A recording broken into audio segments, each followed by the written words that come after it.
£200 for 10 minutes. 10 minutes in a bicycle rickshaw. I hope not. But London is asking just how badly tourists can be ripped off by its unregulated pedicabs. Hi there, everyone. This will be a fun one. It's Plain English, where we help you upgrade your English with stories about current events and trending topics. And I always look for stories from the English-speaking world to help you learn a little more about the places that speak your new language. And I came across a few articles about pedicabs in London. It brought back some memories of my time in London as a student. I saw them, I did not take them. But now the British government wants to regulate pedicabs like taxis. And that means possibly capping the exorbitant prices they charge tourists. Is that a good idea? We'll talk about it today. In the second half of every Plain English, we talk about a common English expression. Today, that's draw the line. Where do you draw the line? That's the question, and we'll talk about what that means later on today. This is episode number 647, and that means JR, our producer, has uploaded the full lesson content to plainenglish.com/647. If you're looking for the transcript, that's where you find it, plainenglish.com/647, and the transcript is free. All right, ready to go. Let's do this.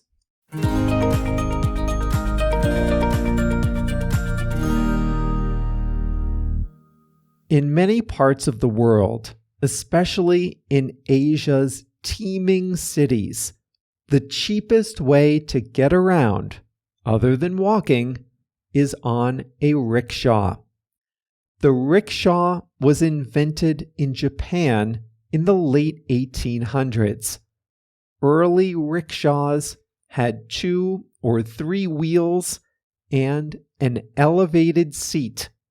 A single operator grabbed 2 wooden handles and pulled. It was a grueling job. By the early 20th century, bicycles had made things just a bit easier on the operators. Soon, these new bicycle rickshaws had taken Singapore and other Asian cities by storm. Today, there are millions of bicycle rickshaws in India, Indonesia, Bangladesh, China, Thailand, the Philippines, and more. Outside Asia, bicycle rickshaws are a novelty or a tourist attraction, something you see just once in a while. But you might be surprised to learn about one place full of bicycle rickshaws, and that place is London. In London, they're called pedicabs. They're popular with theater goers leaving shows in the West End and with party goers in SoHo. But more than anything, they're popular with tourists. Unlike the rickshaws on the streets of Delhi, London's pedicabs are a luxury experience. To drum up business, pedicab owners decorate their cabs with fake fur and neon lights. Operators play music and wave to tourists. Some try to attract a particular type of clientele.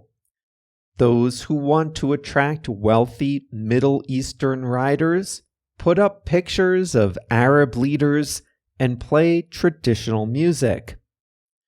Some people say the market for pedicabs is out of control.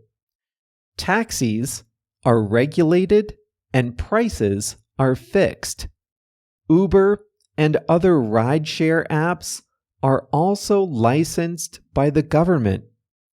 Elsewhere in England, pedicabs are licensed and regulated like taxis. But pedicabs are unregulated in the capital thanks to a loophole in London's original taxi law from the 1800s. As long as pedicabs negotiate their fares individually with each client, they can escape government regulation. So, there is no published price list. There are lots of tourists, and there are lots of drunk locals. The government says that all adds up to a major ripoff.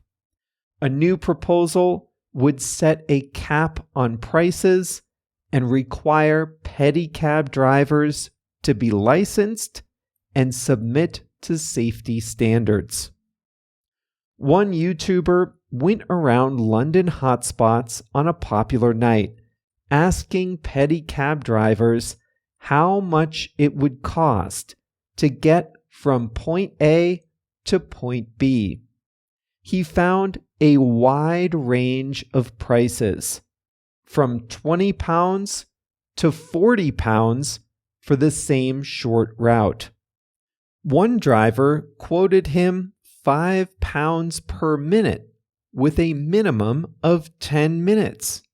All this for a ride that would have cost just £10 in Uber. Some look at that experience and say that pedicabs are a ripoff, taking advantage of tourists who don't know what the price should be. But others say that a pedicab is less about transportation and more about entertainment.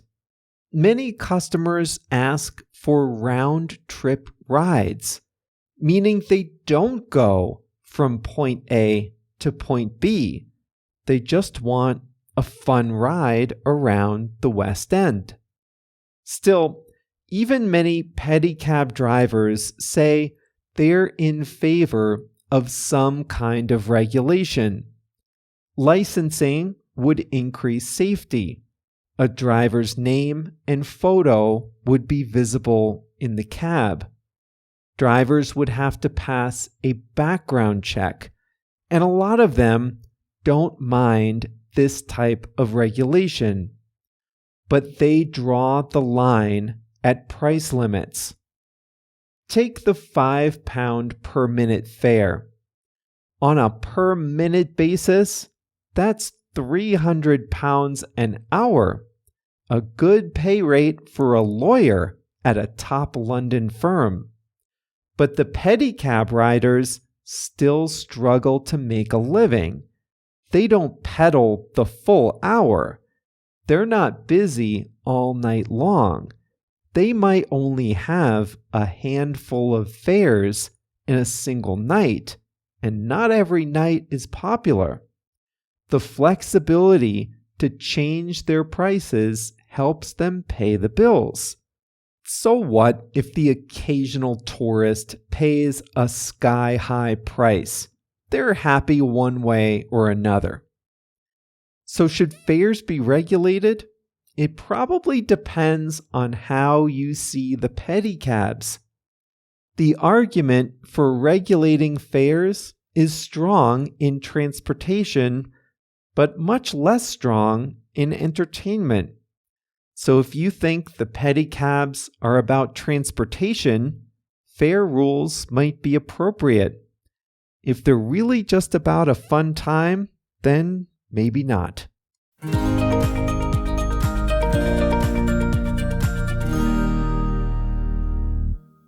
I've never taken a ride in a pedicab or a rickshaw. In India, it was out of pure guilt. I just could not sit down while another human being pedaled me up a hill on a bike. It's probably irrational, but I just couldn't do it. Not when I had two perfectly good legs. And in London, I never took them because they are obviously a ripoff. Even the most gullible tourist, even the drunkest soccer fan, has got to know that this is not a cost-efficient way to get around. Anyway, if I had a vote, which I don't, but if I had a vote, I'd say license them, set some basic safety standards, set some rules of the road, but leave prices alone. Buyer beware. These are entertainment more than anything else, in my opinion.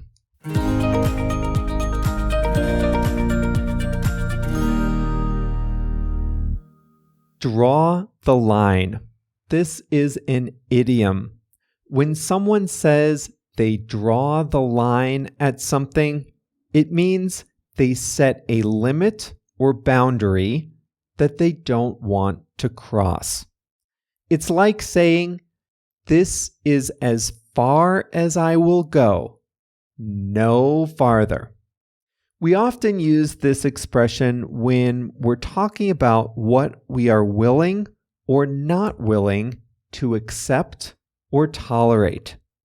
And when we say, draw the line, we say, this is what I won't accept.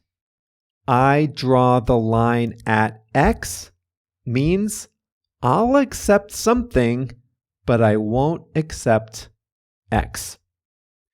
This is a great term to use when you're in some kind of a negotiation. In a negotiation, there's give and take. Each side wants a little something, right? And to get something, you have to give something up. The question is always, how much do you give up? Or, where do you draw the line? Let's start with a very modern example. How much screen time should kids get? I have no idea. I don't have kids, and the term screen time was not a thing when I was growing up. But today, parents have to draw the line somewhere. It's probably unrealistic to expect kids not to watch TV, YouTube, or be on social media, but it's not healthy for kids to be glued to their devices either. So parents have to draw the line somewhere. Parents have to say, I'll accept this much, but no more. Some parents draw the line at social media. They don't want kids on apps like Instagram, where there are few protections for minors. Other parents will draw the line at night. After a certain time, screens have to be off. There are a lot of controls, too, that let parents draw the line at a number of hours per day, 2 hours, maybe 3 hours per day. Every parent has to draw the line somewhere. How are we doing on our New Year's resolutions? If you're trying to eat a healthy diet in the new year, you have to decide what restrictions you can live with. This is like a negotiation with yourself, right? You might say, I'll cut down on red meat and ultra-processed carbs, but I draw the line at chocolate. That means I'll accept less red meat, I'll accept fewer processed carbs, but I must have my chocolate. I'll go this far, but no farther. If I draw the line at chocolate, then that means I don't accept eliminating chocolate from my diet. And if you draw the line there, then you're at good company because that's where I draw the line too. You can use this expression in the workplace too, whenever there is a negotiation.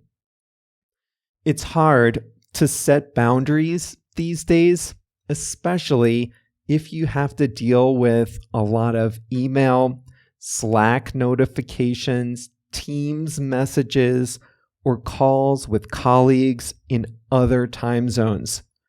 But you have to draw the line somewhere. Here's what you might say. I'll work at night occasionally, but I draw the line at working on Sundays. That means you're willing to accept working sometimes at night, but you are not willing to accept work on Sundays. Have you been to London? If so, you might have seen pedicabs. These are bicycle rickshaws that take tourists and partygoers around SoHo and the West End. Due to a quirk in London's taxi laws, the pedicabs operate without any type of regulation, not on safety, not on fares, nothing. It's a free-for-all. But now, the government wants to regulate the pedicabs. Pedicab drivers welcome some reforms. They don't mind being licensed or passing a background check, many of them, but they draw the line at fixed prices. Normal taxis, for example, have fixed prices. Pedicab drivers charge whatever they want, whatever they can coax out of a drunk tourist. But the government has proposed setting pedicab fares just like taxi fares. That's something the pedicab drivers don't want and they won't accept. They'll accept new rules around licensing, but they draw the line at fixed prices. They fear the prices will be set too low for them to make a living. And that's all for us here at Plain English, already early February 2024. You guys, if you follow American football, you know who's in the Super Bowl. I don't know because I'm recording this in mid-January.